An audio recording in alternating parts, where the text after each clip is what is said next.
हुए तो भगवान का नामकरण संस्कार हुआ। श्री गर्गाचार्य जी महाराज नामकरण करने के लिए आए। गर्गाचार्य जी ने आकर के कहा, नंद बाबा कल का मुहूर्त अच्छा है, कल नामकरण कर देंगे, आज रात्रि विश्राम कर लेते हैं। बोले ठीक है। गर्गाचार्य जी बोले लेकिन एक दिक्कत है। यशोदा मैया बोली क्या? हम किसी के हाथ का बना भोजन नहीं करते, खुद बना के अपने ठाकुर जी को भोग लगा के तब पाते हैं। यशोदा मैया बोली अरे तो इसमें दिक्कत की क्या बात है, मैं आपको चूल्हा दे देती हूँ, आपको बर्तन दे देती हूँ, सारी सामग्री दे देती हूँ, आप बनाइए।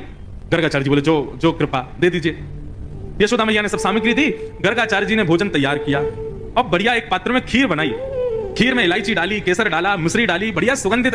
आहा, जैसे ही गर्गाचार्य जी ने खीर बनाई, अपने शालिग्राम भगवान के सामने जैसे ही उसको सजाया तुलसी छोड़ करके। अब गर्गाचार्य जी का नियम था कि वो जब भोग धरते थे ना, उसके बाद 108 माला करते थे नेत्र बंद करके, और 108 माला होने पर तब भोग अनौसर करते थे। गर्गाचार्य जी ने भोग रखा और जैसे ही आंख बंद करके नाम जप करने लगे, अंदर आंगन में ठाकुर जी बलराम जी के साथ खेल रहे थे। अभी 1 वर्ष के हुए, थोड़े थोड़े चलते, तो ठाकुर जी बलराम जी के साथ खेल रहे थे, खेलते खेलते अचानक रुक गए। बोलना तो जानते नहीं, थोड़ा थोड़ा बोलते हैं। बलराम जी बोले का भयो? अच्छा, मनी मन में दोनों की बात होती है। ठाकुर जी बोले अरे भैया आज एक बहुत जोर को भगत आयो है, नामकरण करवे आयो हमारो, माने ऐसी जोर की खीर बनाई है, वहां में बढ़िया केसर डाली है, इलायची डाली है और मिश्री डाली है, बिल्कुल रबड़ी जैसी खीर है। मेरा तो मुंह में पानी आ रहा हो, खावे को मन कर रहा है। ताऊ जी बोले तो फिर रुको काई को, चलो जा, और बढ़िया लगे तो मुक्कू भी बुला लियो। ठाकुर जी बोले ठीक है। गुटमुन गुटमुन गुटमुन चल के ठाकुर जी जैसे तैसे मटक मटक के बाहर पहुंचे, और यहाँ गर्गाचार्य जी बैठे थे, नाम जप कर रहे थे। आगे उनके शालिग्राम भगवान के सामने खीर रखी थी, ठाकुर जी ने उठाई और गोद में रख करके और बढ़िया प्रेम से पाने लगे। मुंह पे पूरे पे लगा लिया और नाक पे लग गई। छोटे छोटे हाथ हैं ठाकुर जी के, प्रेम से पा रहे हैं। गर्गाचार्य जी के जैसे ही भजन पूर्ण हुआ, माला नीचे रख के जय हो मेरे शालिक, खीर कहां गई? तभी देखा तो थोड़ी दूर पे ही महाराज हाथ पांव सब सने हैं, मुंह पे पूरी खीर गिरी है और नीचे फैली पड़ी है, और ठाकुर जी प्रेम भाव से खीर खा रहे हैं। और जैसे ही गर्गाचार्य जी ने देखा तो हंसने और लगे। 2 दतुइयां दिख रही हैं ठाकुर जी की, अभी 2 ही दांत आए हैं। अरे यशोदा देख, तेरे लाला ने कहा कियो, मेरे ठाकुर जी को भोग झूठो कर दियो सबरो। यशोदा मैया दौड़ी दौड़ी आई, बोले बाबा बाबा बाबा नाराज मत हो, छोटो बालक है, आप क्षमा कर दियो। बोले देख पूरी खीर खा गए। बोले वो तो बहुत बड़ी सौभाग्य की बात है कि खीर खाई, नहीं तो ये शालिग्राम को गुलाब जामुन समझ के खा जाए।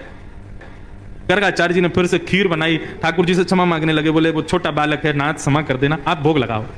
जैसी माला जपन लगे, ठाकुर जी फिर रुक गए भीतर। ताऊ दादा बोले लाला अब के कहा भयो? बोले भगत है तो बढ़िया, खीर भी बढ़िया बनावे, लेकिन मैया तो शिकायत कर दे हमारी। अच्छा लाला कोई बात ना, अब की बार और बढ़िया खीर बनाइए, तू जाके चक्के आ।